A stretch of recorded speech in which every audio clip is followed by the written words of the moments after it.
Het julle al ooit gedink oor die skepping? En wat die skepper alles gedoen het? As julle nou luister na hierdie mense wat so sing, jy weet, soos wat ons nou net geluister het, of Rankin, of Martin, of enige een van hulle. Ons neem alles net so van selfsprekend aan. Die ontwerp om het te kan doen, is net ongelooflik. Want jy het hierdie kapasiteit, jy het die diafragma, jy het die longe wat blaasbalke is, jy kan hulle op verskeie maniere hanteer, jy kan hulle met die ribbe hanteer, jy kan dit met die maagspiere hanteer, dan het jy 'n lugpyp, dan het jy 'n hele instrument met al die snare in, van die hoogste tot die laagste, dat jy, sommige kan 2 oktawe, sommige kan 3 oktawe sing, jy kan hulle oefen, jy kan hulle rek, alle klanke daaruit voortbring, dan het jy resonansiekammers, al die sinusse is eintlik resonansiekammers, soos hierdie gitaar, dis 'n resonansiekamer, almal ingebou,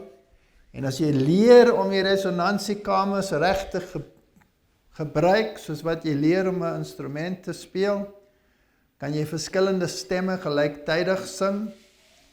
Die duiwel kon klaarblyklik tot 7 stemme gelyktydig sing. Dis ongehoord. Daar's mense vandag wat sê maar 3 kan sing. As mos 'n vrou het nou die dag geluister wat 3 stemme gelyk kan sing, is ongelooflik. Ons gebruik 'n fraksie van die kapasiteit wat ons het. Ek wil nie weet hoe daai hemelkoor gaan klink nie. Ek is heeltemal van die baan af, né? Maar ek wil jou net 'n bietjie beïndruk. Die skepping is nie net sommer so nie. Dit is 'n fantastiese ding. En stel jou net voor, as jy al daai goed kon doen en jy het nie 'n instrument gehad om dit te waardeer nie. So dan moet 'n oordrom wees. En daai oordrom is gekoppel aan 'n senuwee. Dan moet daar 'n rekenaar wees om die elektriese impuls te vertolk in 'n musiek in. En dan moet jy nou nog noot hou en ambiance en al daai ding. Dis die fantastiese instrument wat nog ooit, vergeet dit, ek is op 'n ander lesing, sorry. Maar net om te sê, ons het 'n groot God. Goed, kom ons bid. Hemelse Vader, ons gaan gesels oor wat hier in die eindtyd gebeur en ons vra u teenwoordigheid in Jesus naam. Amen. Nou daar's mense wat sê, jy weet, hoekom praat 'n mens oor al hierdie goed? Is dit nodig? Gaan dit my red om te weet wat Joe Biden môre gaan doen of wat se wetgewing hy gaan invoer? Is dit vir my belangrik? Of wat doen Ramaphosa? Of wat doen hy na ure? Is dit belangrik? Gaan dit my red? Nee, gaan my nie red nie. Wat help het om te weet wat alles vieslik in die wêreld aangaan? Kan ons nie net oor mooi dinge praat nie? Ja, ek wens ons kon. Het die kind van die Here nodig om hierdie goed te weet? Jy weet, hoe baie van ons mense sê, ag, die tyd is nog nie nou nie, is nog 100 jaar. Gaan na een van ons liberale kerke en vra vir hulle, wanneer dink julle kom die Here? Ag man, julle fanatici. Dis mos wat hulle sê, is dit nie so nie? As 'n mens weet waar mens staan in die stroom van tyd, gaan dit jou red? Nee, gaan jy nie red nie. Net Christus gaan jou red. Maar dit kan jou dalk wakker maak om te besef, wow, ek het minder tyd as wat ek gedink het, ek moet regmaak. En dis belangrik, né? Is dit nie belangrik nie? En as jy 'n halwe hart het, of 'n kwart hart, of 'n agste van 'n hart, dan kan jy dalk dink, sjoe, wat van my vriende wat niks hiervan weet nie. is dit nie nodig om hulle ook te waarsku nie. So die Here sê, ons moet wagters op die muur van Zion wees, ons moet weet wat aangaan. Nie om ons te red nie, maar om ons te waarsku waar ons staan in die stroom van tyd. So ons gaan 'n bietjie gesels so wat aangaan in die wêreld. Ek gaan dit kort maak. Hoeveel tyd het ek? Ek sê ek het 25 minute, is dit reg? Gaan dit tot 12 uur of tot... Gaan tot 1 nie? Ag nee man, dis te kort, kan ons nie langer maak nie.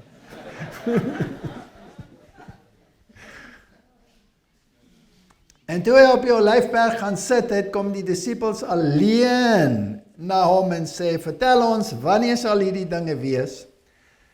En wat is die teken van u koms en van die volëinding van die wêreld? Het het eintlik gegaan oor die vernietiging van die tempel. Nou, ons het mos klaar in die eerste lesing wat ons gedoen het, gesê waaroor die tempel eintlik gaan, né? Gaan eintlik oor die kerk. En wat is die tekens van die koms? En Jesus antwoord en sê vir hulle, pas op dat niemand julle mislei nie. Die grootste teken van die eindtyd is misleiding. Die grootste teken. En as mense in die kerk wat glo dat hierdie dinge is net met betrekking tot die mense daar buite. Die grootste gevaar lê binne in die kerk. Binne in die kerk. Wat sê die Here oor daai saak? Waarsku hy nie vir Israel? Sy het vanoggend hier, julle wat hier was, gehoor 'n preek oor Esegiel hoofstuk 9. Waar was die probleem? By Babylon, né? Of was die probleem in die kerk? Die probleem is in die kerk. Moenie dink die kerk gaan vervrywaar word, né? Hy gaan geskit word, hy gaan hop. So die probleme is oral. Misleiding is die heel ergste ding. En die groot probleem wat die mense nie besef nie, is dat hulle dink hulle aanbid die Here, Jahwe, terwyl hulle besig is met Baal aanbidding. En dit word bewerkstellig deur sinkretisme, deur Baal aanbidding te vermeng met ware aanbidding, sodat dit lyk soos die egte, maar is eintlik nie die egte nie. En daar's baie dinge wat kan insluip in 'n kerk. So ons moet wagters wees. En jy moet maar elke nou en dan na die binnekant van die stad kyk en nie net na die buitekant nie. Ja, die vyand kom van buite, dit is waar. Maar soms kan hy hier van agter ook kom. Pas op. So die tekens van die tye kan in verskillende kategorieë geplaas word. En al hierdie kategorieë moet gelyktydig vervul word voor die volle profetiese prentjie kan ontvou. Sien, mense sê, ag man, daar was nog altyd aardbewings. Daar was nog altyd hongersnood, daar was nog altyd siektes. Dis die tekens van die tye nie, dis net een van die tekens van die tye. So die fisiese omgewingstekens moet universeel teenwoordig wees, daar moet aardbewings wees, daar moet peste wees, daar moet COVID wees, daar moet dit wees, daar moet dat wees. Dit was al altyd daar.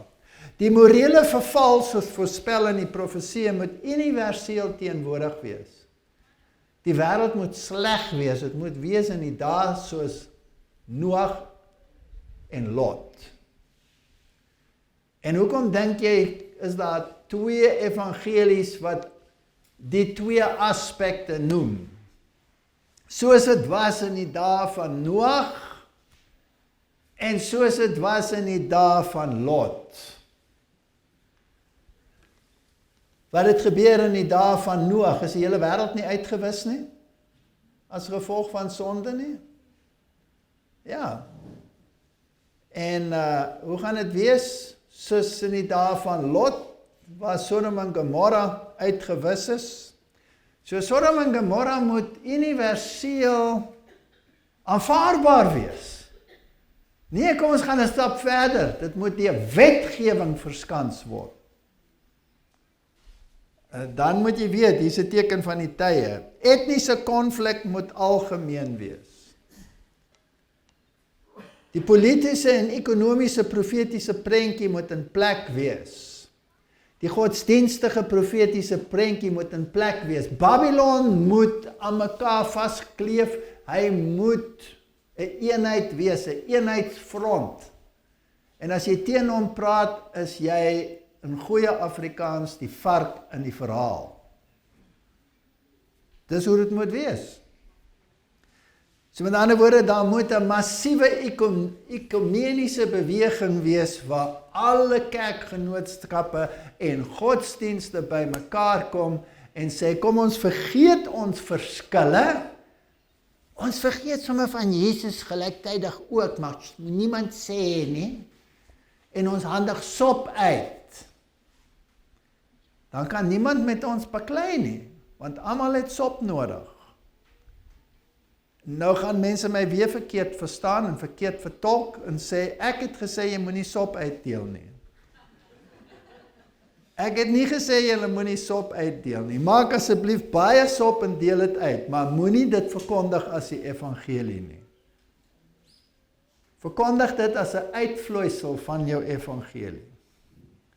En moenie luister as die paus sê, terwyl jy die sop uithandig, moet asseblief nie Jesus se naam nie, want ons wil nie proseliteer nie. Die moslim moet dood happy wees as jy nooit Jesus se naam noem nie, en die Jood ook. So moet hom nie pla nie. Skus, ek gaan hom pla.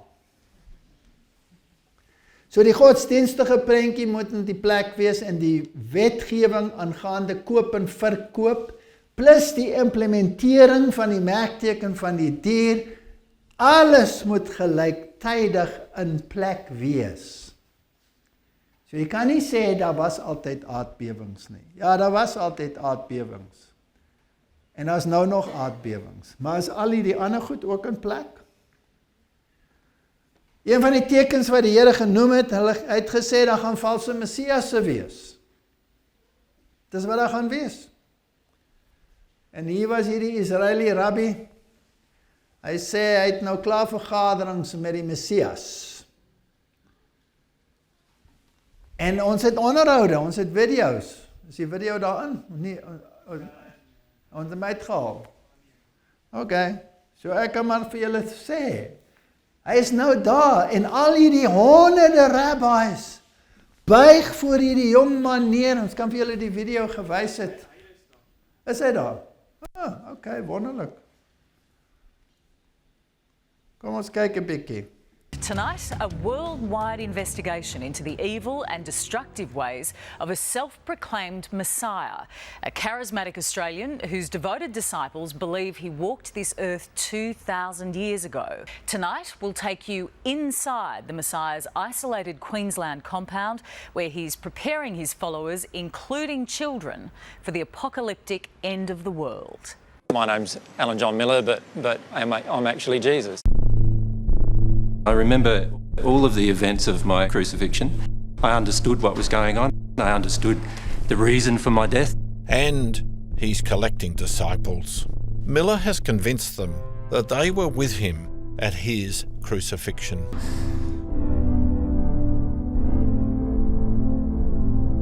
Yes, this Yanuka Rav Shlomo Yehuda is actually accredited with performing at least 5 or 6 miracles. They say that this guy's level of understanding in the Torah and the Talmud is only seen in rarely throughout generations. So that's what gives him the title, the Yanuka, somebody who is just profoundly proficient in the Torah and the Talmud and all the Jewish laws and texts and beliefs that they have.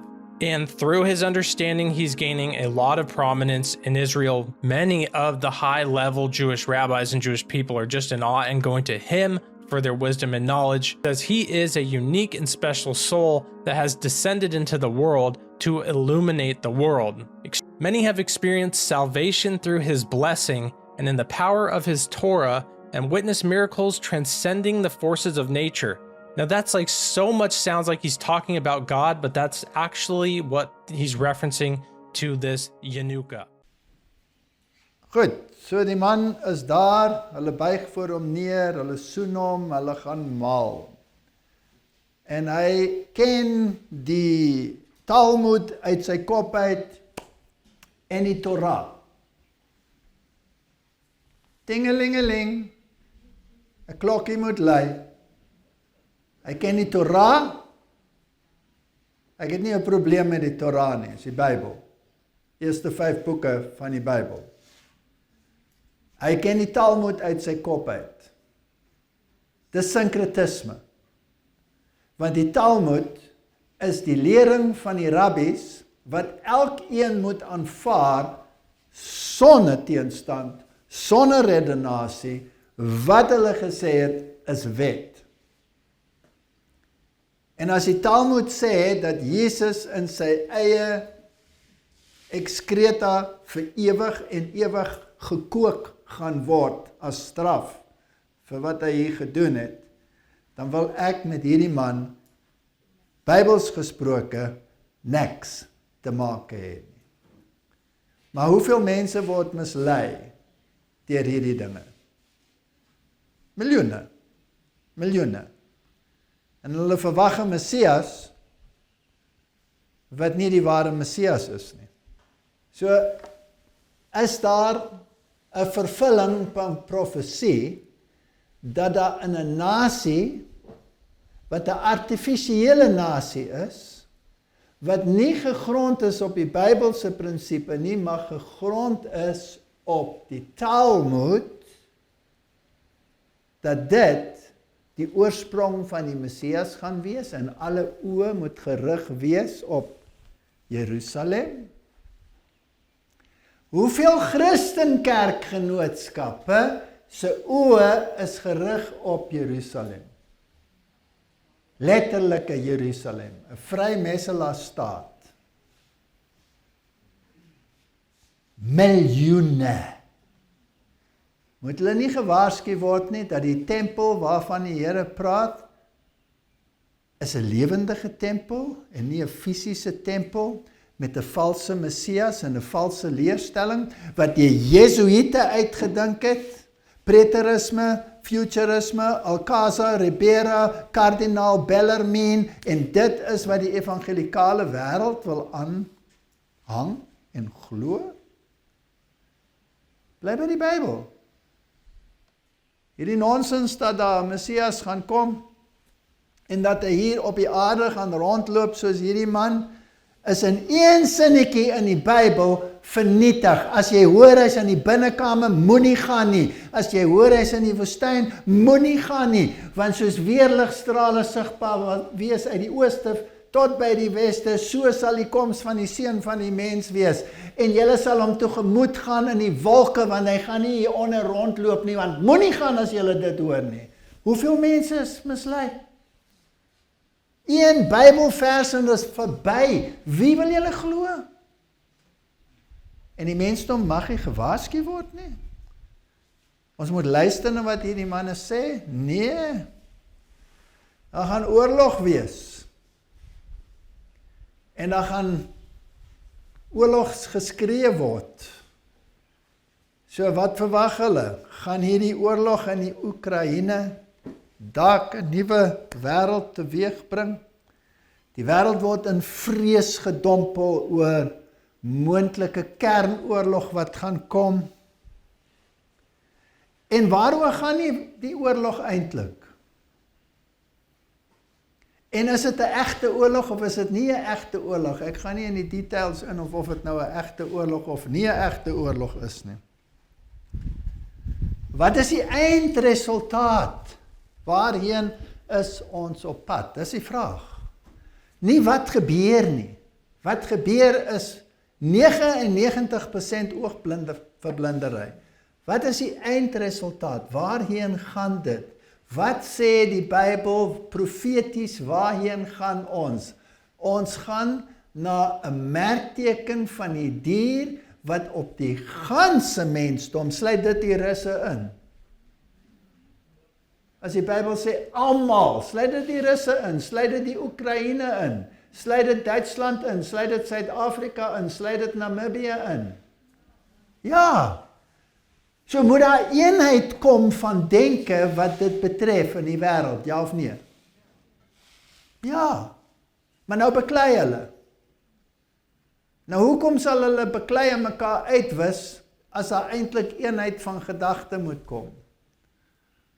Hegelian dialektiek. Jy veroorsaak hierdie pole om die mensdom te kanaliseer in 'n denkrigting in. Wat het Putin gesê? Hoekom staan hy vir sy waarde en sal bereid wees om die knoppie te druk om dit te kry? Want hy soek nie hierdie goddelose westelike ideologie in sy staat nie. Godsdienstige rede. Is daar mense in die weste wat sê, ons is keelvol vir hierdie liberale, morele verval in die wêreld? Ja of nee? Aha. So wat as 'n keiser kan opstaan en sê, luister, ons gaan die weste regryk en ons gaan nie meer dit toelaat nie, hierdie liberale, morele verval in die wêreld, hierdie siekte in die wêreld, ons gaan daarvan ontslaa raak. Gaan Putin en hy nie lekker gesels nie? Nou of sy naam Trompetjie is, of sy naam iets anders is, wat maak dit saak? Wat gaan die eindresultaat wees? Wat sê die Bybel? Ons beweeg na die merkteken van die dier. En die res is oogverblindery. En jy kan ingesuig word en op jou seepkussie klim en sê, ek is so bekommerd oor hierdie aspek van die morele verval. Sê maar nou, ek kan dit nie vat dat daar pedofiele in die wêreld is nie.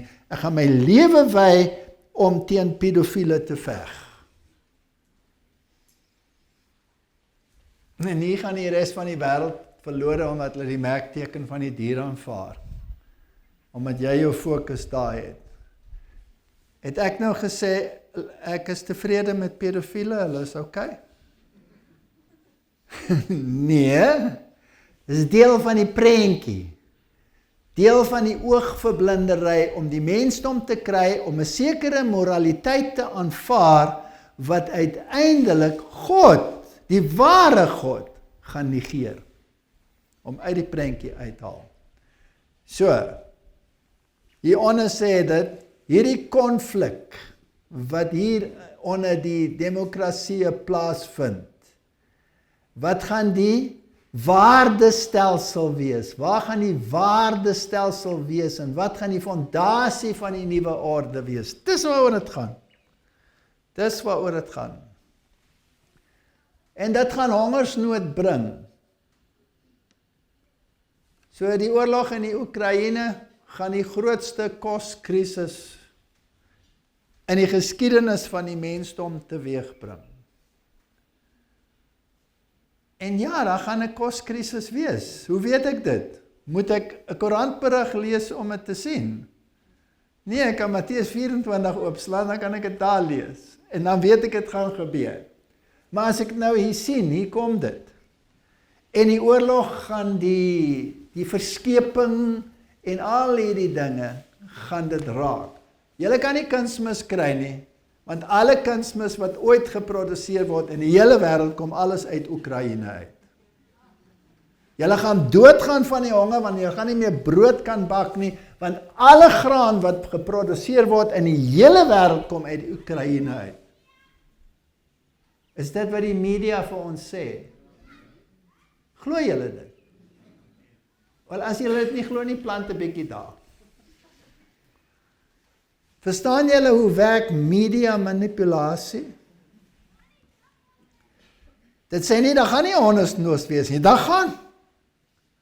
Al moet hulle al hulle stoorplekke en hulle graanstoorplekke met vliegtye afskiet en uitbrand. Het hulle dit gedoen so terloops? Ja, om vir jou te sê, Oekraïne kan nie meer vir jou koring gee nie. So daar kom 'n globale koskrisis, so sê die Gesondheidsorganisasie. En dan gebeur dit, en dan vra ons vir die Wêreldgesondheidsorganisasie en hierdie Wêreldkosprogram, help ons asseblief. Is daar nie 'n God in Israel nie? Dat ons hierdie mokkels nodig het? So, daar kom 'n groot krisis. Hulle sê vir ons hoeveel mense hongersnood gaan ly. 345 miljoen sover ensovoorts. Daar gaan aardbewings wees, sê die Here. Van die grootste aardbewings van ons tye gebeur nou. Ons het in die laaste paar jare massiewe tsunamies gesien, eilande wat verdwyn, miljoene mense wat verplaas is, duisende wat dood is, radioaktiewe besoedeling, Japan, Filippyne, die eilande in die Stille Oseaan, Turkye, Syrië, en dit gebeur. Is dit natuurlik? Is dit haat? Is dit die mens wat dit veroorsaak? Is dit 'n politieke speelbal? Maak dit saak. Die feit is dis daar, né? En maak dit die mens desperaat en moedeloos en bang? En wie kry die skuld? Klimaatsverandering. Klimaatsverandering. Nou jy weet, toe daai geweldige storm gekom het in die tyd van Job, en sy oeste is weggewaai, en sy huis is omgewaai, en sy kinders is doodgewaai, dit was klimaatsverandering. En ek sê altyd, ek glo, ek is 'n persoon wat absoluut oortuig is dat daar klimaatsverandering is, want 4 keer 'n jaar verander die klimaat.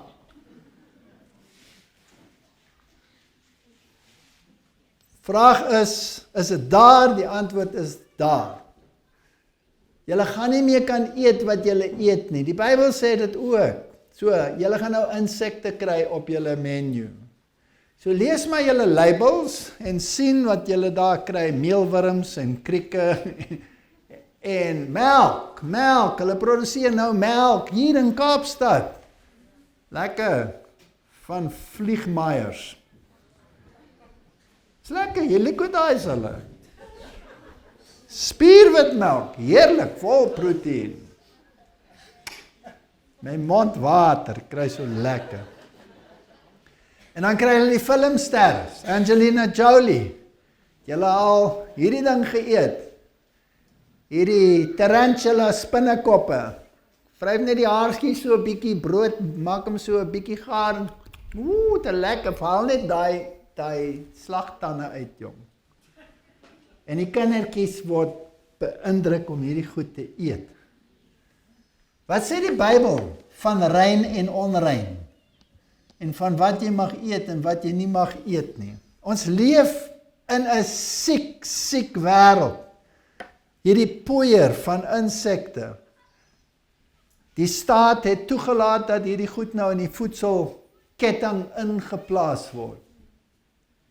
Een van die wonderlike dinge van hierdie kerk. Hy het 'n boodskap wat nie maklik aanvaar word, selfs deur die mense in hierdie kerk nie.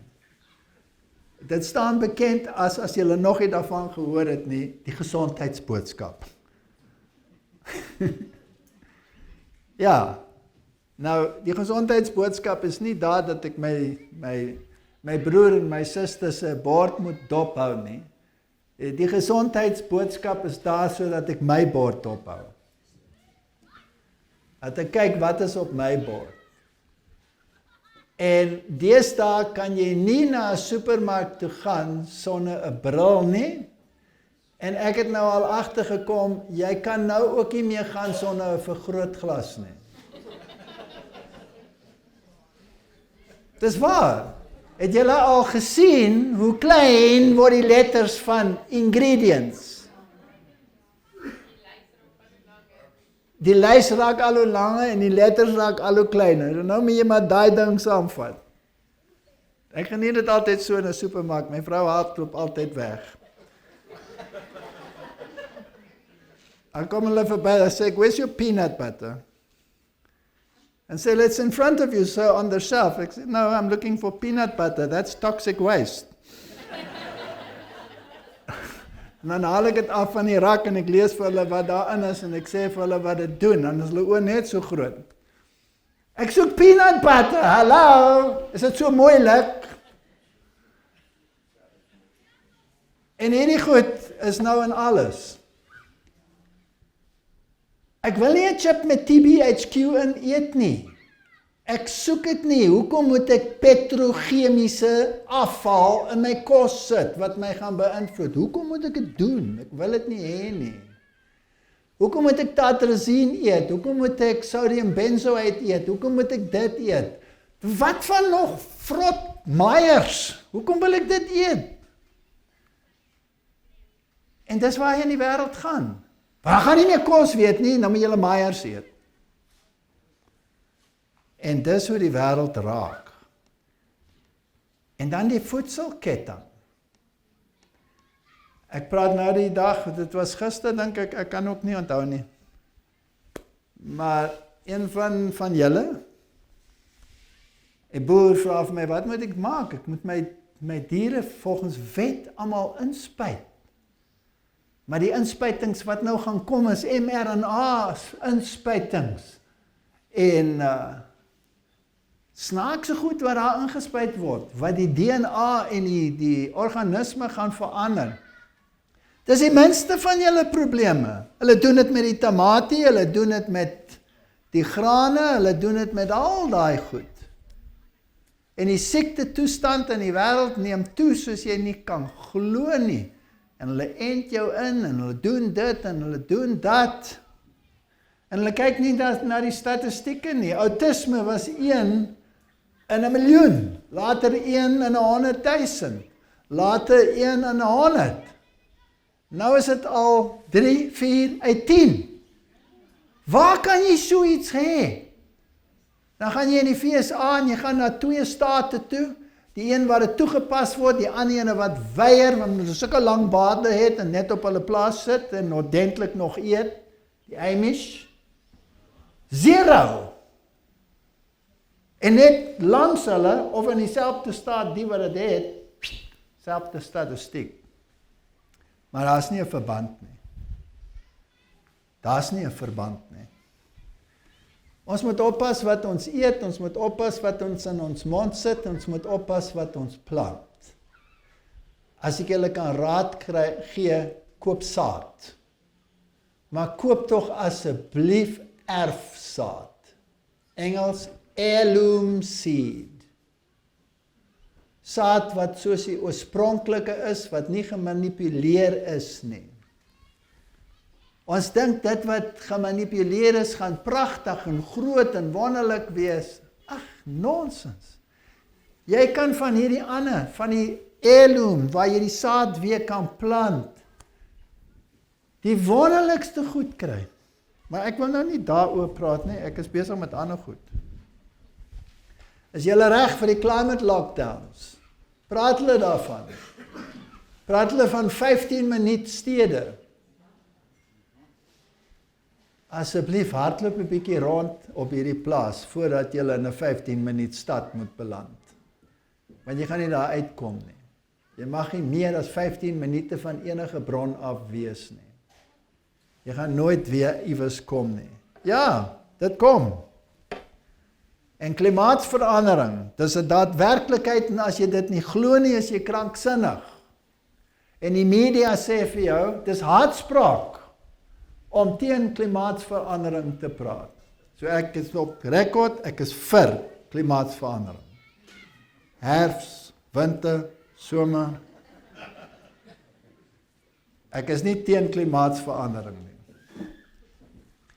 Hier is die statistieke, en dit is nou toevallig soos dit is.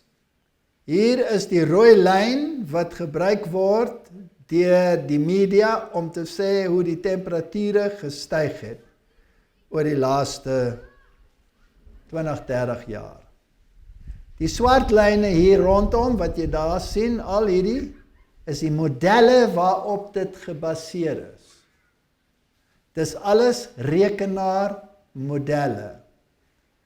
So elke enkele berekening wat gemaak word, wat deur die staat gebruik word om vir julle te sê daar's klimaatsverandering, berus op hierdie modelle, rekenaarmodelle. Die rooi lyn is die gemiddeld wat daar deurgaan. En die lyn klim so vinnig, sodat as julle Al Gore was, dan moet julle nou eers hier so 'n scaffold bou om te wys waar hy gaan wees volgende week. En die blou lyn hieronder is die daadwerklike metings. En daar sal julle sien dat in 1985 tot 90 was dit daar, en dit is omtrent dieselfde as wat dit vandag is. Die lyn is letterlik plat. So die daadwerklike meting sê vir jou, daar is geen klimaatsverandering. Die modelle sê vir jou, daar is klimaatsverandering. Dis soos die virus. Sny daai woord uit. Dis soos die virus. Die virus is nog nooit ontleed nie. Nog nooit. Daar is nie so 'n ding soos 'n virus nie, wat van een organisme gespring het na 'n ander organisme. Alle metings kom uit julle bloed uit. En almal is gebaseer op 'n rekenaarmodel. Nie op 'n daadwerklikheid nie, op 'n rekenaarmodel. Maar ek gaan nie daarin nie, want dis nie die doel van hierdie lesing nie, dis 'n ander lesing. Daai lesing gaan oor virusse, hierdie ene gaan oor tekens van die tye. So, as daar 35, of uit die laaste wat ek gehoor het, 32,000 klimaatswetenskaplikes is, wat sê, daar is geen klimaatsverandering, maar die regering sê daar is, dan is dit haatspraak om te sê, daar is nie. 32,000 klimaatsveranderingswetenskaplikes wat geteken het dat daar nie so iets is nie. Maar daar is so iets, want die regering sê so. En die Wêreldgesondheidsorganisasie sê so. So hierdie wonderlike organisasies wat saam met die Wêreldgesondheidsorganisasie werk, gaan vir julle sê waar Dawid die wortel gegrawe het. As julle nog nie weet wie dit is nie, sy naam is Klaus Schwab. Ek dink Schwab, skus. En hy's 'n wonderlike figuur. Want as jy na hom kyk, en jy weet iets van die geskiedenis, dan kan jy maklik geïrriteerd raak met die man. Maklik. En dan vra ek myself die vraag, is dit doelbewus? Wil hulle nie hê dat jy geïrriteerd raak nie? Is dit Hegelian dialektiek of is dit nie? Maar hy gaan vir ons sê dat al die regerings in die wêreld is eintlik kop in een mis met hulle. Luister net na wat hy sê.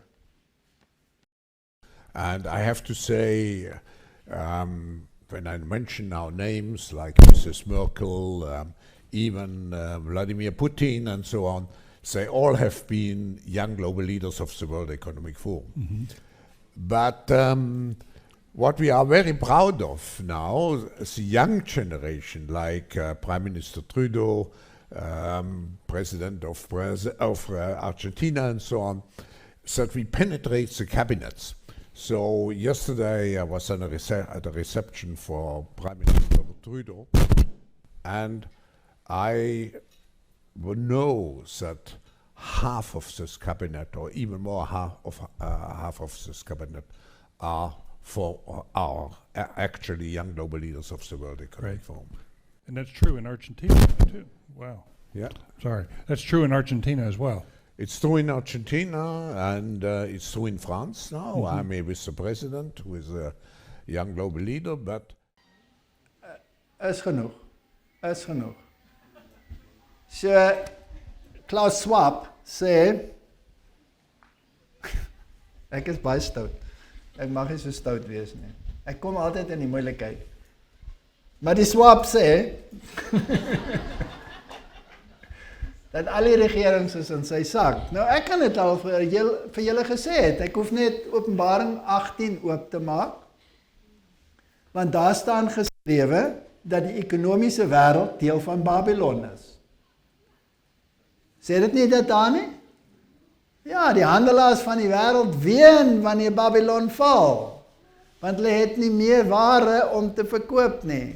So al hierdie organisasies is maar deel van die Babyloniese stelsel. So hulle is almal ridders van Malta, dis hoekom sulke oulike kleertjies dra met sulke wonderlike, jy weet, dingetjies, en ek dink in die middag en die aand dra hulle so 'n voorskootjie. Hulle is baie oulik. Hulle behoort almal aan daai sisteme. En ek moet verwag en ek moet nie kwaad word nie. Ek moet soos in 'n fliek kyk na wat gebeur en 'n afleiding maak van waar ek staan in die stroom van tyd. En as jy dink dat Trump miskien volgende weer aan die bewindkamp kom, of iemand anders in sy plek as hulle hom nou veroordeel, ek moet nie dink hy gaan julle help nie, want hy moet deel wees van die stelsel. Mr. President, what is your message to the senators at your trial this week? Mr. President, with your trial now getting underway, why is it better to be here in Davos than in Washington, D.C.? Well, we're here meeting with world leaders, the biggest, most important people in the world, and we're bringing back tremendous business in the United States, and they're all here to see. Ons hoef hom nie eens klaar te speel nie. Maar hy staan langs die man, hy sê, wonderlik wat hulle werk, en hy is ook vir klimaatsverandering. Dit maak nie saak wie aan bewind is nie, dit is net 'n spel. Wat van ons eie distrik hieronder, Ramaphosa joins urgent call for WHO Global Pandemic Treaty. Hy het klaar 'n teken. Die Wêreldgesondheidsorganisasie gaan sê wat se lockdowns daar gaan kom, wat se virusse daar in die wêreld is, hoe die nuwe ene lyk. Hulle moet net 'n rekenaarprogram skryf van het hulle 'n nuwe virus. Baie maklik. Dis hoe hulle werk. Klaar geteken. Ons het geen seggenskap nie, julle land het geen seggenskap nie, niemand het seggenskap nie. Die Bybel sê, die wêreld loop verwonderd agter die dier aan. En daai woord verwonderd, in Engels is wondered, nie met 'n A nie, met 'n O, wonder, denkwyse, to wonder, to admire, to appreciate. Om daai denkrigting te aanvaar. As hulle loop met hulle plakate deur die strate vir een of ander iets, bly weg van die plakate en nog meer weg van die mense wat dit dra. Want hulle wil jou opsweep in 'n rigting wat uiteindelik na iets anders toe lei. Daar's 'n morele verval soos voorspel in die profeseë en dit moet universeel wees. So volgens wet gaan jy nou gestraf word as jy sê daar is speelgoed vir meisietjies en daar is speelgoed vir mannetjies, vir seentjies. Jy mag dit nie meer hê nie. Dit moet nou gelyk wees. En Mr. Potato mag nie meer Mr. Potato wees nie, want dit moet nou geslagsneutraal wees. Jy weet, dit is so gemors, mens wil nie eers daaroor praat nie. Die Here het hulle geskep, hoe? Man en vrou. So jy's 'n dimorfe spesie. Raak gewoon daaraan, 'n dimorfe spesie. Die een lyk soos 'n vrou en die ander een lyk soos 'n man. Daar's niks tussenin nie. Dis dimorf, nie polymorf nie. Dis hoe die Here dit geskep het. Wat dit ook al is, wat die verandering maak, is nie geneties nie. Hulle sê vir jou, dis geneties. Dis nie geneties nie. Dit is 'n omgewingsverandering wat plaasvind. As gevolg van die druk van die samelewing en as gevolg van die toestande. Jy kan nie eksperimente doen met diere.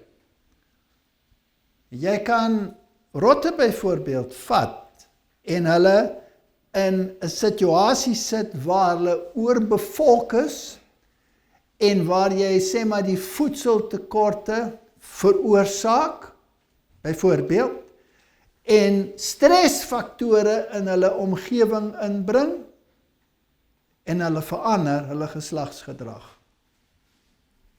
Maak dit weer normaal en die geslagsgedrag verdwyn. Jy kan dit doen met olifante.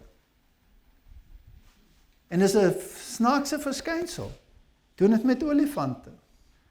Skiet die groot olifante uit, vat die babatjies en maak die babatjies groot op 'n perseel sonder volwasse olifante. En kyk wat gebeur met hulle as hulle groot word. Hulle sal opereer transspesifiek. Byvoorbeeld, hulle sal op 'n renoster klim. Hulle sal op mekaar klim. Hulle het geen waardes, geen norme, niks nie. Maar as hulle groot word in hulle natuurlike staat, is daar niks daarvan nie. En dit is wat mense nie weet nie. En dan word die media ingeskakel en die media sê vir jou, jy moet nie net tolerant wees daarmee nie, jy moet dit aanvaar. It justifies and excuses the intent to kill a baby. So jy kan nou abortus toepas soos jy wil. Jy kan al hierdie dinge doen. En ek wil nie eens praat hoe siek die wêreld geword het nie. Julle weet mos hoe siek hy geword het. Dat hulle nou 'n katboks wil sit in die toilette van kinders. Letterlik. Katboks, want daar geïdentifiseer jy jouself as 'n kat. Nou, ek is so rebels, as dit nou ek was, ek is baie stout, ek sou die hele tyd net daai katboks gebruik. Sodat hulle dit moet skoonmaak, want ek kan nie, ek is 'n kat.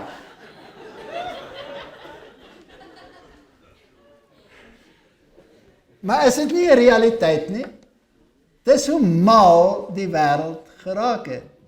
En dit raak enorm. Is daar morele verval in die wêreld op die oomblik, ja of nee? Ja. So, dan moet etniese konflik wees. Ek gaan nie eens daaroor praat nie, want julle in Afrika weet niks van etniese konflik nie, is net op ander plekke. Black Lives Matter. En alles word vernietig. En alles is daai ras se skuld. Of daai ras se skuld. En ek kan nou betrokke raak in daai oorlog en my hele lewe draai om daai aspek. En ek moet myself verskans daarteen en ek moet veg daarteen. En jy weet, in Duitsland toe die oorlog was, daai Eerste Wêreldoorlog, dit was die verskriklikste oorlog. Meer mense is dood in die Eerste Wêreldoorlog as in die Tweede een. Dan het hulle daai loopgrawe gehad. Dan het hulle op mekaar geskiet, die Franse en die Engelse en die Duitsers, hulle skiet op mekaar. Verskriklike dinge, en dan raak daai ding vol, jy weet, menslike afval en lyke wat vrot daarin, dan kry hulle infeksies in hulle mond en verskriklike dinge. En dan kom Kersfees. Dan kom daai klomp van daai kant en die klomp van daai kant. Dan bid hulle by mekaar. Dit gebeur. Dan bid hulle by mekaar. En as dit verby is, gaan hulle in 'n loofgrawe en skiet mekaar weer dood. En wie weet, miskien skiet jy jou broer dood aan die ander kant. Is dit nie so nie? Ten minste, jy kan jou broer in die kerk doodskiet daar aan die ander kant, as jy wil. En die Here sê, hy is die God van watse ras? Elke volk en stam en taal en nasie. So, as ek dit koppel aan 'n groep, maak nie saak wat die groep is nie. As my fokus homoseksualiteit is, en alles wat daarmee te maak het, wil ek in die brandende vuurpoel gooi. Of my fokus is 'n spesifieke ras, of my fokus is die wat dink hulle is katte, of wat ook al, dan gaan ek nie baie effektief wees as dit kom by die verkondiging van die evangelie nie. Want die Here wil hê ek moet die evangelie verkondig aan elke stam en volk en taal en nasie, en as ek lees daar wat Paulus sê, hy maak 'n lang lys waaronder homoseksualiteit teenwoordig is, en hy sê, so was sommige van julle. Maar julle is gewas. Julle is nie meer wat julle voorheen was nie.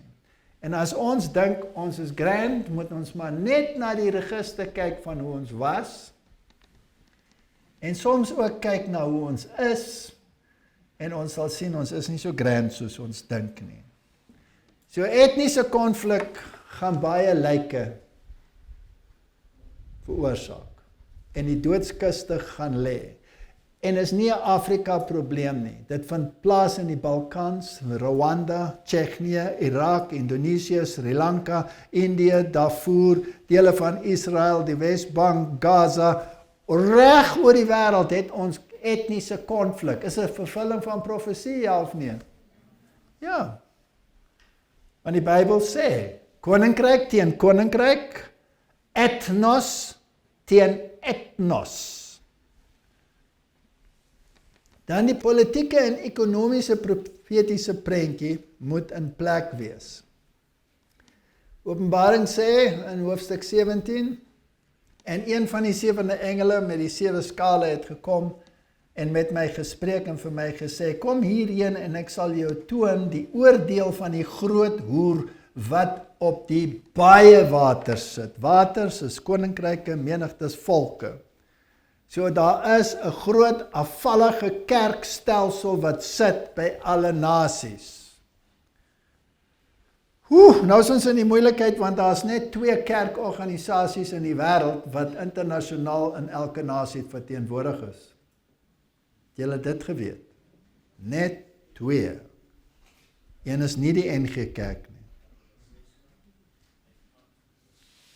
Rooms-Katolisisme, 7de dag Adventisme. Julle moet kies wat een is die dier. Goed, daai 2. Met wie die konings van die aarde gehoreer het. Gelukkig nog geen koning het by my kom horeer nie. Maar ek weet dat hulle elders gaan horeer het. En ek het een van sy koppe gesien met het net asof het dodelik gewond was, en sy dodelike wond is genees, en die hele wêreld het verwonderd agter die dier aangegaan. Weet, dis eintlik baie oulik hoe hierdie teks vertaal is in die Afrikaans. Want dit sê net of dit dodelik gewond was. En die Engels sê dieselfde. It seemed to have a mortal wound. Wat sê dit vir jou eintlik? Dit is nie eintlik en het nie. Want hy kan nie Christus naboots nie, want hy kan nie 'n opstanding beleef as hy dood is nie. Christus is die enige een wat 'n dodelike wond gehad het en lewe. Hierdie ene blyk asof hy een gehad het. So hy het vir 'n wyle ondergronds gegaan en gesê, ek stoot. Maar toe kom hy weer op, want hy was nie eintlik dood nie. Want dis 'n ander lesing. Rooms-Katolisisme kry 'n dodelike wond 1798 toe sy politieke mag weggeneem word en hy net 'n kerkmoondheid en nie meer 'n sekulêre moondheid was nie, maar in 1929 kry hy dit reg En elke land in die wêreld het 'n ambassade van die Vatikaan. Maar Openbaring 18 sê, jammer my vriend, die lig van 'n lamp, jy as 'n kerk, gaan nooit meer in jou skyn nie, want jy lieg. En die stem van 'n bruidegom en 'n bruid sal nooit meer in jou gehoor het nie, want jy is afvallig teenoor jou bruidegom, Jesus Christus. Derhalwe gaan daar nooit weer iets soos dit in jou plaasvind nie.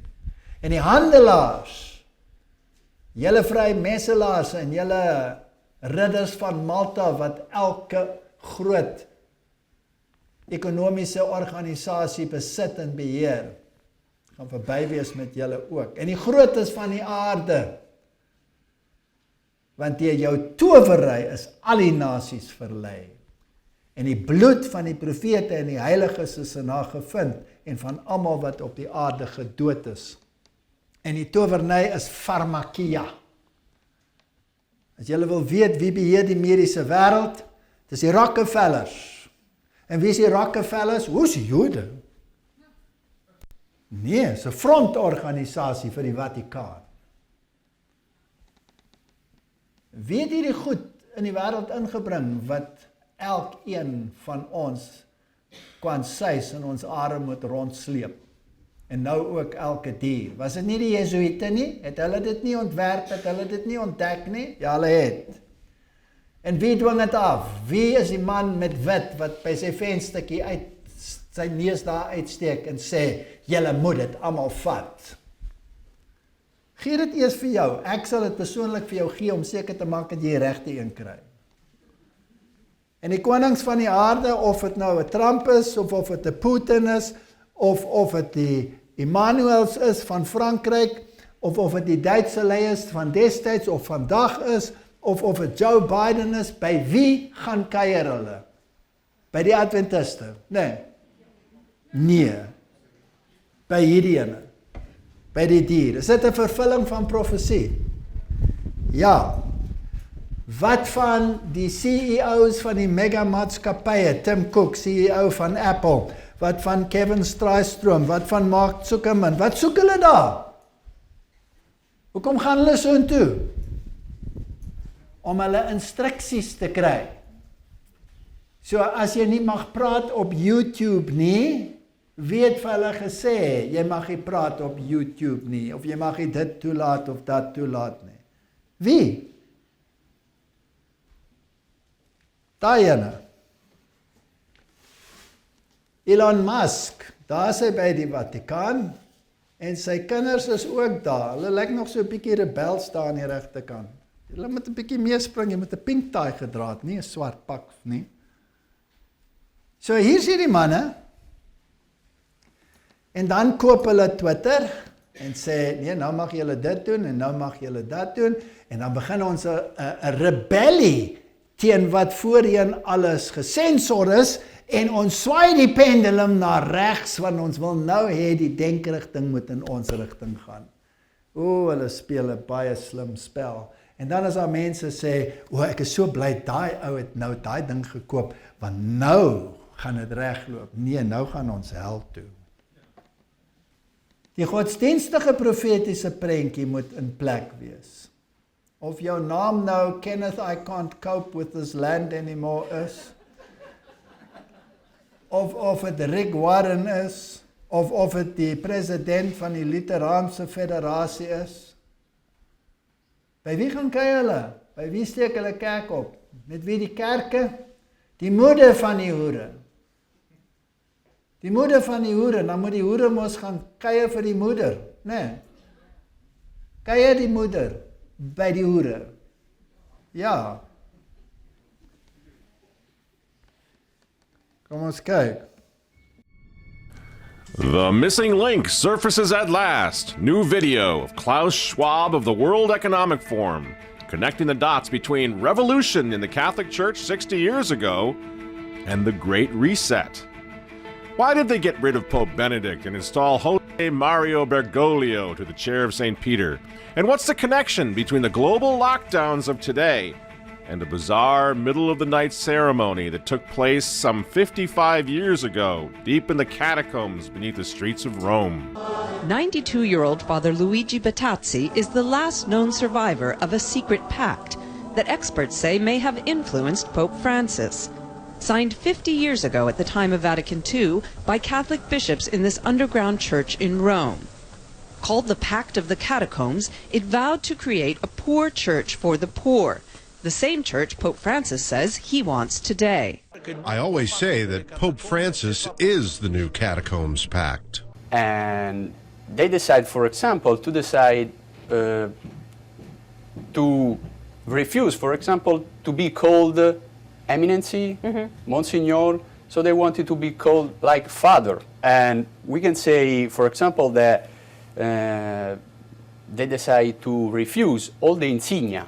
Okay. And when I say insignia, it means like the the cross, the rings. Yeah, not the This included, obviously, doing away with the papal tiara, or the crown, the symbol of the Pope's ruling authority, which has been there for 1,000 years. From 1143, in fact, to 1963, the papal tiara was solemnly placed on the Pope's head during the papal coronation. Pope Paul VI was crowned Pope. He wasn't inaugurated, he was crowned. And they got rid of that institution of the monarchy at every level in the Catholic confessional states for the 100 years before that. And finally, they got rid of the idea of crowning the Pope. He no longer was a monarch. He was more like a president, which is exactly where they wanted it. So in 1964, Pope Paul VI renounces that crown, and the popes have never been crowned since. And after his mass, we're talking about Francis now, after his massive inauguration in 2013, he said that he wanted a poor church for the poor people. You remember this? Come vorrei una chiesa povera e per I poveri. Quote, "We will do our utmost so that those responsible for our government and for our public services make and put into practice laws, structures, and social institutions required by justice and charity, equality in the harmonic and holistic development of all men and women, and by this means bring about the advent of another and new social order," end quote. Also known as the New World Order. Bishop Helder Camara, or Camara, to anglicize it. The self-identified socialist archbishop from Brazil, whom Francis would declare a servant of God in 2015. He is the role model of one Jorge Mario Bergoglio. It was Archbishop Camara who on November 16th, 1965, led 42 powerful council fathers, bishops, down into the catacombs to sign the Catacombs Pact. There's a bit more on that. They also vowed to put pressure on international organizations to help change the economic structures which they said exploit the poor. These are all points that are remarkably similar to Pope Francis's agenda for the church today. He's got one more point on his resume. He was a major influence on a young Klaus Schwab. I give you one example which for me was probably a crucial moment in my life. I traveled for the first time to Brazil. I met a priest who was known at that time as the priest of the poor people. His name was Don Elder Camara. And he brought me to the favelas of Recife, and I was so shocked. And I said, I have to invite this bishop to Davos to tell the people what poverty is. So I invited him to the annual meeting in Davos. But then when I came back in Switzerland, I found out that actually he was forbidden at that time to speak in Switzerland because he was considered to be a communist. And I said, this is for me a test. But then I noticed that many companies told me, if you invite this person who is so much against business, we will not come to Davos anymore. And that's where I had to stand to my values. Even at the risk that I would have to give up the World Economic Forum. Wow. But it went very well. I have to say, the audience in Davos listened to him. They also vowed to put pressure on international organizations to help change the economic structures which they said exploit the poor. These are all points that are remarkably similar to Pope Francis's agenda for the Church today. It's the same revolution. It's the same players, in fact. The Great Reset was indeed hatched in a catacomb beneath the streets of Rome at the close of the Second Vatican Council in 1965, and it just took a while. Genoeg. Is daar 'n koneksie tussen almal van hulle? Het ons die ekonomiese verandering in ons wêreld gesien, ja of nee? Wie is daar agter? Die pausdom. Daar's geen twyfel daaromtrent nie. Daai arme man wat daar gepraat het, is 'n konservatiewe Katoliek en hy wil teruggaan na die tyd voor Vatikaan II, maar ons gaan hom maar evangeliseer. Ons hoop sy kop kom reg. So die pendulum moet swaai. Die pendulum moet swaai terug na kerk en staat en alle mense moet aan boord wees. So Adams discussing faith dismisses the idea of separating church and state. Almal moet by mekaar kom. En die interessante ding is dat hierdie mense is nie eens Christen nie, maar kerk en staat moet by mekaar kom. Dit was die een van New York. Die burgemeester. Luister na wat hy sê. We know in government, many times it's said that one has to separate church from state. But we have an administration that doesn't believe in that. We have a mayor who you will hear from shortly, who is definitely one of the chosen. He believes in what the faith-based community can do in partnership with government. He knows that all of the great initiatives throughout the course of our United States, if you look back at our historical plights and the goodness that has happened as a result historically in our country, has always been driven by faith-based initiatives. The Creator has so many times to leave me, so many times to abandon me, but she has not. When we took prayers out of schools, guns came into schools. Ingrid was so right. Don't tell me about no separation of church and state. State is the body, church is the heart. You take the heart out of the body dies. I can't separate my belief because I'm an elected official. When I walk with God. When I talk with God. When I put policies in place, I put them in with a God-like approach to them. That's who I am. And I was that when I was that third grader, and I'm going to be that when I leave government. I am still a child of God and will always be a child of God, and I want to apologize about being a child of God. It is not going to happen. And so today we proclaim that this city, New York City, is a place where the mayor of New York is a servant of God. Thank you. Continue to pray for us. In every group, there's always one person who wants to be different. And that person can make your life miserable. It's the tyranny of the minority, and it's happening all across the country. Whether it's men blowing up the women's bathrooms, boys playing field hockey against your daughter, or the special language you're forced to use around people who still live with their parents.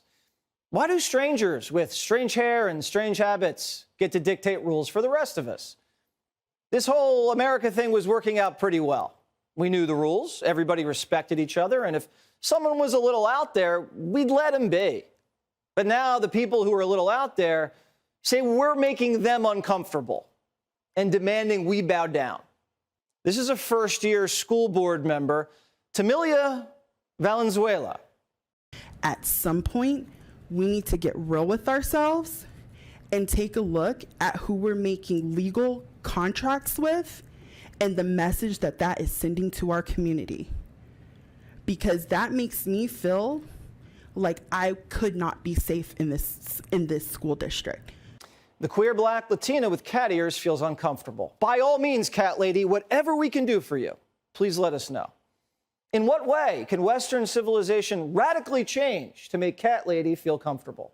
Because if cat lady is offended by Western civilization, then Western civilization has got to go. The very existence of normal people make alternatives feel uncomfortable. The fact that we live and breathe the same air is a microaggression. If you're a straight Christian, white male who plays sports and makes a good living, the alternatives feel unsafe. You're oppressing them by being you. So you have to change for them. Nobody needs you to advocate for how difficult it is to use gender-neutral pronouns. These are not my preferred pronouns. These are my pronouns. You will use them, or you will not refer to me at all. No one says anything, and the alternatives annoy you into submission. They don't want acceptance. They want you to submit to them. And I'm not playing this game anymore. And I'm a nice one. And I'm done with being stupid. Are you done with these people? Sarah Huckabee Sanders said in her response, Jesse, to the State of the Union, she said, the battle in America is no longer between left and right. It's between normal and crazy. And part of getting back our country is that we need to call out the crazies and in the very least not put them into positions of power, especially over our children. I think that's part of the step. And remember, this is happening at every level. It's not just on school boards, Jesse. And I think in Glendale, Arizona, I've already looked online. Those parents are organizing. There's a school board meeting on Thursday. And hopefully they'll bounce this woman out because she doesn't belong there. Ek wil net hê julle moet die trant sien. Die mense raak keelvol vir die alternatieves. Is julle met my? Daai cat lady, sy identifiseer as 'n kat. So hulle het gesê, gee vir haar maar 'n katboks. Ons is nou keelvol vir jou en sy is teen Christelike skole. Want Christelike skole se norme gaan katvrou ongemaklik laat voel. So Christelike norme moet waai. Nou sê die Christene, genoeg. Kerk en staat moet weer by mekaar kom. Ons moet wetgewing hê waar almal weer die ou norme aanvaar. Dink julle Putin gaan bly wees daaroor? Ja, hy gaan, want hy het klaar so gesê. Dan kan ons uiteindelik vrede kry. Nou stel julle voor, die hele wêreld sê, ons het genoeg gehad van hierdie nonsens, ons gaan norme deur wetgewing inplant. Die mense gaan terug kerk toe, die mense gaan Christelike norme aanvaar, ons gaan almal Sondag hou en ons gaan gelukkig wees. Ons is moeg vir die alternatiewes. En dan staan iemand op en sê, verskoon my, ek wil nie Sondag hou nie, ek wil Saterdag hou. Hulle gaan baie bly wees, né? Hulle gesê, wat gaan nou aan? Uiteindelik het ons almal by mekaar en ons is weer op 'n goeie pad en nou kom julle met julle nonsens. Ons gaan wetgewing insit en julle gaan dit doen. Julle gaan daai jab kry of julle dit wil hê of nie. En ons sê ons gaan liewes dood. Dan sê hulle goed, gaan dan maar dood. Dis waar dit gaan. So dan moet wetgewing aangaande koop en verkoop kom. Dit moet geïmplementeer word en die merkteken van die dier moet ook geïmplementeer word. Hier is die World Government Economic Summit. Ek gaan dit net kort speel. What underpins a world order is always the financial system. And what we're seeing in the world today, I think, is we are on the brink of a dramatic change where we are about to, and I'll say this boldly, we're about to abandon the traditional system of money and accounting and introduce a new one. And the new one, the new accounting... Hulle gaan dit doen. Hoekom wil hulle digitale geld hê? Want as hulle digitale geld het, dan kan hulle presies bepaal waarheen daai digitale geld gaan. Hulle kan so ver gaan om jou brein te monitor om te sien wat jou denkrigting is.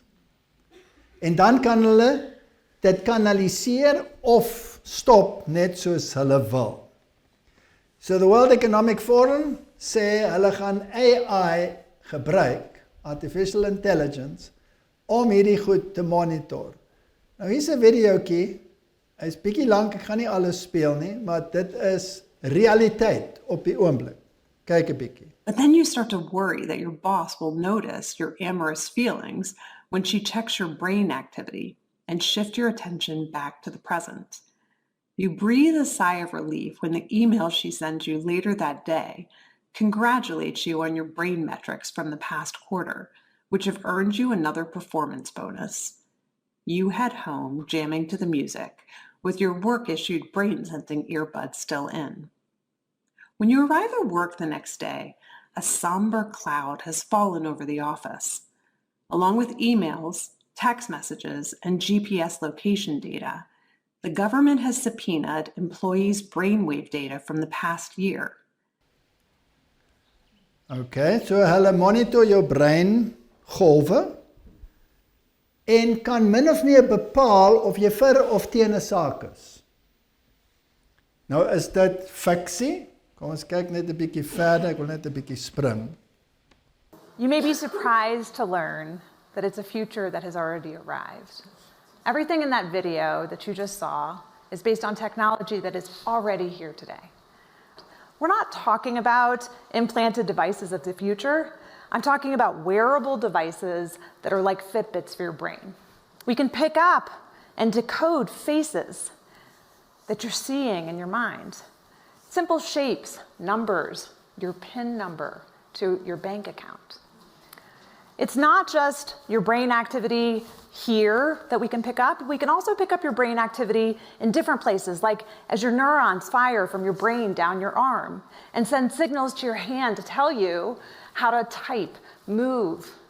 All of that can be decoded through electromyography, and that's what you're seeing here is a device now in the form of a simple wearable watch that can pick up that activity. And one of the pivotal acquisitions of the field, Meta acquired this company, Control Labs, in 2019, because major tech companies are investing in helping to make these devices universally applicable as the way in which we interact with the rest of our technology.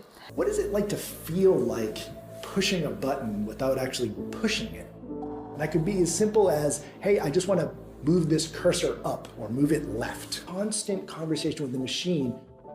This new form of control, it requires us to build an interface that adapts to you and your environment. While we can't literally decode complex thought just yet, there's a lot that we can already decode that's quite relevant for the workplace environment. A simple wearable hat that has embedded electrode sensors that would pick up brainwave activity and give a score between 1 to 5 to help the employer and the employee know what stage of alertness the person was experiencing and whether or not they were starting to fall asleep. Most people are very comfortable with at least some forms of human quantification. In fact, it's become so widespread that most people feel like there's not that much to worry about when it comes to doing something like monitoring your heart rate. But it turns out that that kind of technology in the workplace, particularly when it's used to monitor productivity of employees, where they're moving throughout the factory floor, whether or not they're taking breaks or unscheduled breaks, is the kind of thing that employees resist, unionize against, rise up against, and undermines morale. What we've seen consistently is companies from Amazon to Tesco to Walmart and others have introduced what is considered to be bossware or surveillance technology that employees really don't like it, even if it makes their lives better. Okay, well, if you don't like your job, just quit. But what if there's nowhere to go? What if everywhere has ubiquitous monitoring? In fact, during the pandemic, what we found was that 80% of companies admitted that they use at least some forms of so-called bossware technology to monitor the productivity of their employees. The newest way to monitor attention is through a device like this one. These are ear pods that are launching later this year. These ear pods, much like the video you watched earlier, are earpods that can pick up brainwave activity and tell whether or not a person is paying attention or their mind is wandering. Okay, well, you might think, fine, but even if we can tell whether a person is paying attention or their mind is wandering, you can't tell what they're paying attention to. You would be wrong. It turns out that you can not only tell whether a person is paying attention or their mind is wandering, but you can discriminate between the kinds of things that they're paying attention to. Whether they're doing something like central tasks, like programming, peripheral tasks, like writing documentation, or unrelated tasks, like surfing social media or online browsing. Okay, ek gaan dit nie alles speel nie, genoeg. Jy kry 'n smartwatch. Hy monitor al jou aktiwiteite. Jy dink hy gaan vir jou sê wat jou hartklop is as wanneer jy draf en al daai dinge, maar hy monitor ook jou breingolwe. En hulle sal weet as jy vir of teen 'n saak. En as jy teen 'n saak is, kan hulle jou bankrekening afskakel, want dit is digitale geld. So is die metodiek in plek om koop en verkoop af te dwing, ja of nee? Nog nie geïmplementeer nie, maar dit kan binne hierdie jaar al geïmplementeer word. Ek sê nie dit gaan nie, ek sê maar dit is in plek sodat dit sou kon gebeur. So hierdie towerny wat hier aan die gang is, en die druk om Sondagwetgewing in te bring, nie net vir die moraliteit nie, maar ook vir die familie. Wat sal toelaatbaar wees op hierdie Sondag? Familietyd is toelaatbaar. Natuurtyd is toelaatbaar. Godsdiens is toelaatbaar. Dit is interessant, onder die vorige lockdowns was godsdiens nie toelaatbaar nie. Hierdie keer gaan dit dalk verpligtend word. Kan julle sien hoe 'n pendulum kan swaai? En dan nog iets wat toelaatbaar gaan wees, is sport. Sport gaan toelaatbaar wees. Het julle geweet dat sport is eintlik ook 'n vorm van aanbidding? Die arena is presies dieselfde soos die ou aanbiddingsvorm. Die Israeliete het opgestaan om te speel, Gilgamesh Epic. Die ronde balletjie wat met 'n stok of met 'n voet in 'n net in of in 'n gaatjie ingesit word, is die oorwinning van die songod oor sy vyand. So hierdie Sondag kwessie word in Laudato Si beklemtoon. En dit is basies rustig soos wat die Joodse Sabbat, hulle hou daarvan om dit so te stel, want daar is nie so 'n ding soos 'n Joodse Sabbat nie. Daar is net 'n Sabbat van die Here. Dan COP26, dis Amerika, dis die joernaal Amerika, dis die Jesuitiese joernaal. Sê COP26 het nie ver genoeg gegaan nie. Ons moet Pope Francis se agenda vir die klimaatsverandering toepas. Net dan gaan ons morele waardes hê. Dis nie genoeg om net die fisiese waardes in te stel nie. Want anders is dit idolatry. Wat 'n verdraaiing. Kom ons kyk 'n bietjie. Hoe maak hulle dit? Dit is briljant. Dear friends, I'm Miriam Lexman, member of the European Parliament, representing the Slovak Christian Democratic Movement. It is a great honor for me to become a sponsor of the European Sunday Alliance. My involvement with the Alliance dates back to the very beginning of my mandate. Together we share common goals with focus on strengthening the work-life balance, protection of families and family time, as well as synchronized European Day of Rest. A weekly collective day off is crucial to nurture the social bonds that weave the very fabric of society. Currently, we are seeing working people increasingly forced to work on Sundays. Commerce workers are particularly affected. The European Sunday Alliance calls on European political leaders to put as a priority the establishment of a European weekly common day off for all workers and their families.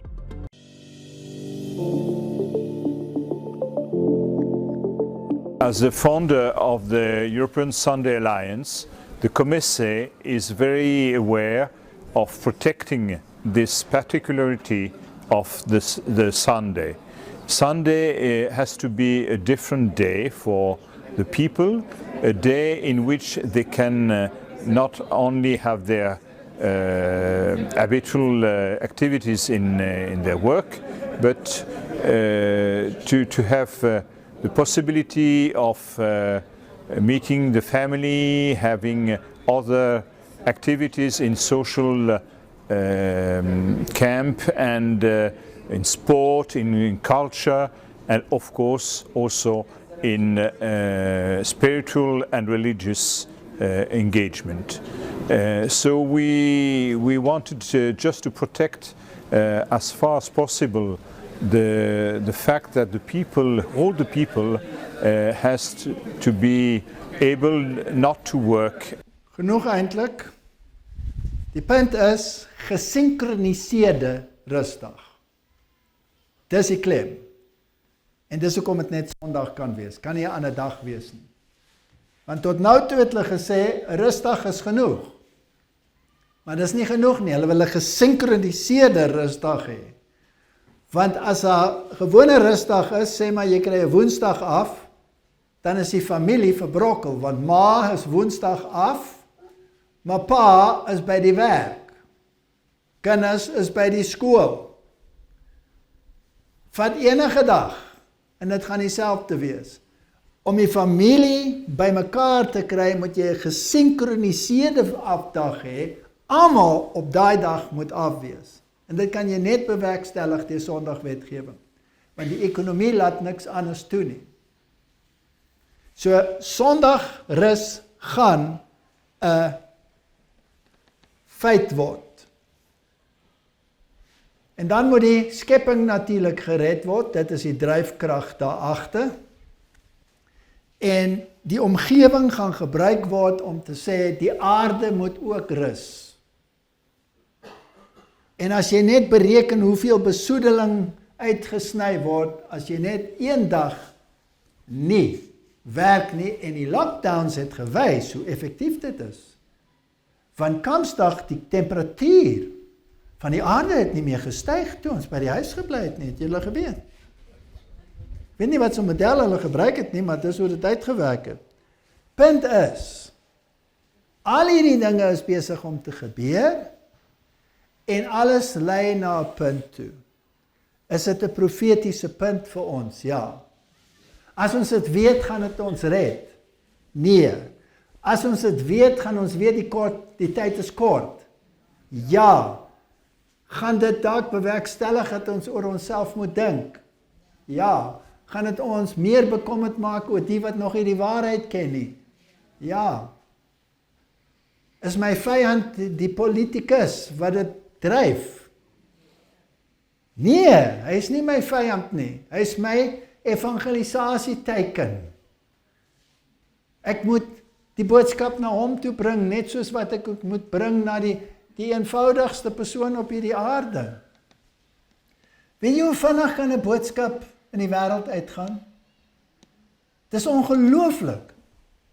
Martin, my vrou, manne en ek, ons het 'n reeks gaan hou in Springbok.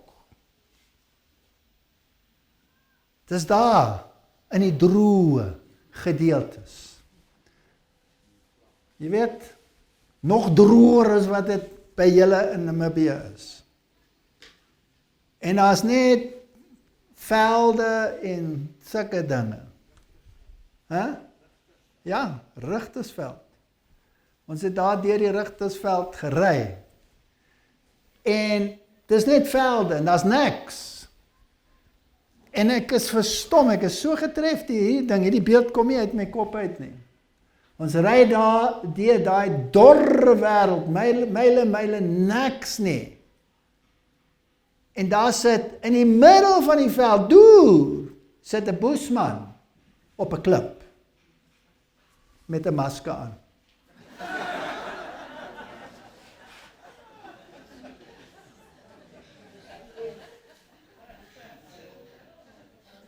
Ek sê vir my vrou, hy het 'n masker aan. Okay. 'n boesman in die middel van nêrens sit op 'n klip met 'n masker aan. Het die boodskap hom iewers bereik dat hy 'n masker moet dra? Het hy selfs die moeite gedoen om een in die hande te kry? Dan sê ons kan nie huis toe gaan nie, want die evangelie moet eers almal bereik. As dit 'n boesman kan bereik in die middel van nêrens dat hy 'n masker moet dra, kan ek nie dieselfde media gebruik om hom te oortuig dat dit die einde van die tyd is nie? Kan ek nie? Wat 'n nonsens is dit? Die verskoning. Die Here gaan nog nie kom nie, want ons was nog nie in Noord-China in Makupudubu dorp nie. Daai ou gaan ook 'n masker op hê. So met ander woorde, die evangelie kan ook sy ore bereik. So as ons al hierdie dinge sien gebeur, kyk dan na bo en hef julle hoofde op, omdat julle verlossing naby is. Ons leef nie meer met die luksheid van baie tyd om die boodskap uit te kry nie. Dit beteken ook, ons leef nie meer met die luksheid om voort te gaan asof dit besigheid soos normaal is nie. Ons leef aan die einde van die tyd. En binnekort, of ons dit nou wil hê of nie, gaan julle wat hier sit en ek die vark in die verhaal wees. Want die hele wêreld kom byeen om te sê, genoeg is genoeg, ons gaan dit nou reg doen. En dan doen hulle dit verkeerd. Want hulle weet nie wat die maatstaf van God se gereg is nie. Die maatstaf is sy wet. Die maatstaf is sy wet. En as jy genade verkondig sonder 'n wet, luister nou mooi. As jy genade verkondig sonder 'n wet, dan praktiseer jy Babiloniese geloof. Want genade impliseer 'n wet. Kom ek herhaal dit. Genade impliseer nie net 'n wet nie. Genade impliseer 'n wet wat oortree is. Want ek hoef nie genade te kry as ek nie 'n wet oortree het nie. Is dit nie so nie? Waarvoor moet ek genade kry as ek nie 'n wet oortree het nie? En die Bybel sê, waar daar geen wet is nie, is daar geen oortreding nie. So as die wet weg is, het ek nie genade nodig nie. Maar die kranksinnigheid van die gedagte is dat jy gaan genade verkondig, maar die wet is weg. Het is kranksinnig. As jy genade verkondig, dan verkondig jy dat jy die wet gebreek het en dat jy genade nodig het. Genade en wet kan nie van mekaar geskei word nie. En die wêreld moet verstaan, daar is 'n wet, maar dis nie die paus se wet. Met sy duisende pedofiele in sy eie geleedere. Ek sê nie, daar's nie pedofiele in ons geleedere nie. Maar as jy geïnstitusionele pedofilia wil sien, dan kyk na daai organisasie. En lees die koerante. Hoeveel der duisende in een enkele land, as hy ondersoek word, of dit nou Frankryk of Ierland of waar dit ook al is nie, waar hulle hierdie goed nie net goed praat nie, maar dit bedek onder 'n tapuit. En dan wil hy sy moraliteit, waar hy sê Christus het nie vir jou gesterf nie, waar hy sê jy moet deur jou eie werke verlos word, waar hy sê jy moet alles aanvaar, of dit reg of verkeerd is, en daai selfde houding, waarsku nou, kan by ons insluip. Trouwens, het al by ons ingesluip. Jy moet alles aanvaar.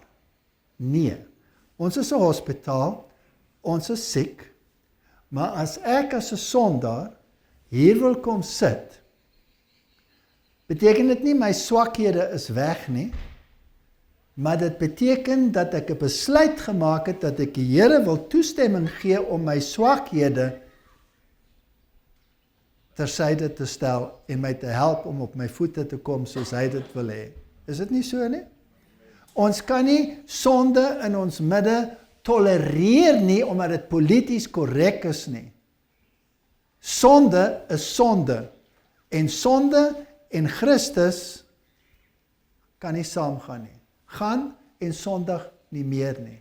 So enige een van hierdie ideologieë, los hulle daar buite en kom in en sê, so was ek. Maar dank Christus is ek gewas en ek is nie meer so nie.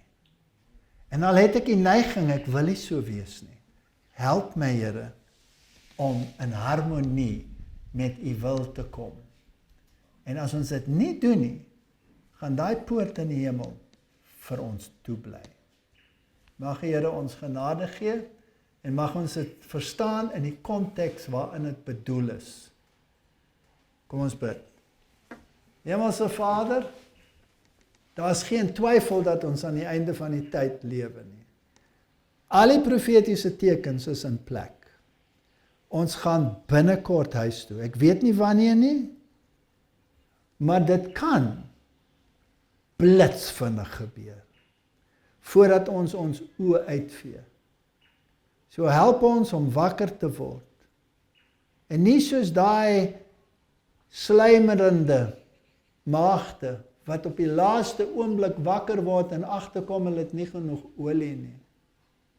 Help ons om nou wakker te word, en genoeg olie te kry, sodat ons lampies nie uitgaan nie. Is my gebed in Jesus naam. Amen.